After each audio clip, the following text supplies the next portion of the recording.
Eh oh, eh oh, je suis là, voilà.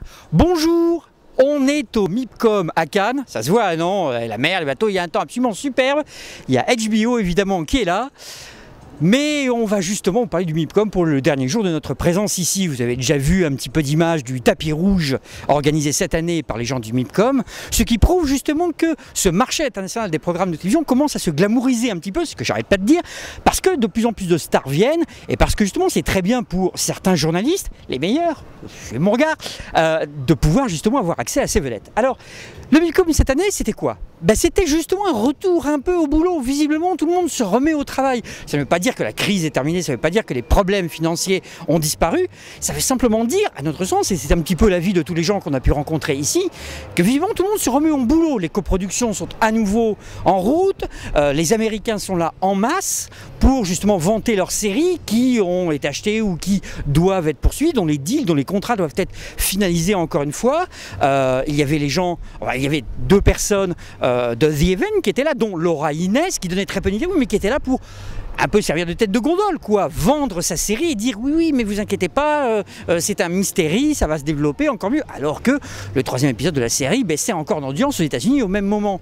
Il y avait aussi Greg Berlanti qui venait là pour les gens de Disney, pour sa série No Ordinary Family, pour justement vanter le fait que c'était une série familiale et pas simplement une série de super-héros.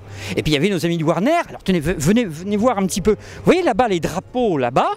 Ça là-bas, c'est le stand Warner. Alors, quand je dis le stand Warner, c'est plus la maison Warner. C'est absolument gigantesque ce qu'ils ont fait cette année, avec carrément une jetée qui a eu beaucoup de problèmes d'ailleurs le premier jour, parce que comme vous savez, il y a eu une tempête.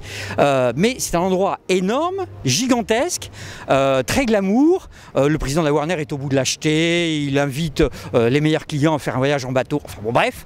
Ils se la pètent un peu, ils ont de quoi quand même, je vous rappelle que c'est quand même eux qui ont la plus grosse série du moment, donc c'est tout à fait logique, et ils sont là, présents en force, tout comme plein d'autres gens. Regardez là, juste là, BBC Worldwide, c'est leur stand, et les deals se font là, carrément sur la terrasse. Quand il fait beau, le MIPCOM à Cannes, tout comme le MIP, c'est un bonheur. La période s'y prête.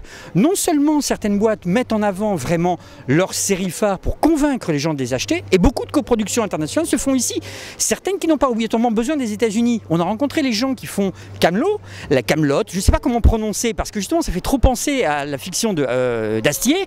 Là c'est vraiment une série télé, 10 épisodes vont être lancés, puis il y en aura d'autres par la suite, d'autres saisons.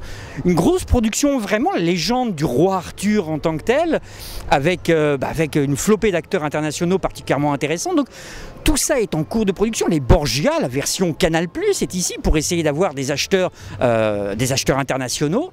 Vraiment, et on a rencontré les gens des Piliers de la Terre, Pillars of Earth, vous savez, la mini-série qu'on va bientôt voir sur Canal+, et qui nous ont raconté le fait que vraiment ils ont monté ce projet à la base avec une chaîne de télévision allemande, et que personne d'autre voulait les suivre jusqu'au moment où le tournage a été terminé, où là, certaines chaînes comme Stars Entertainment aux États-Unis et comme Canal, finalement, ont acheté le projet.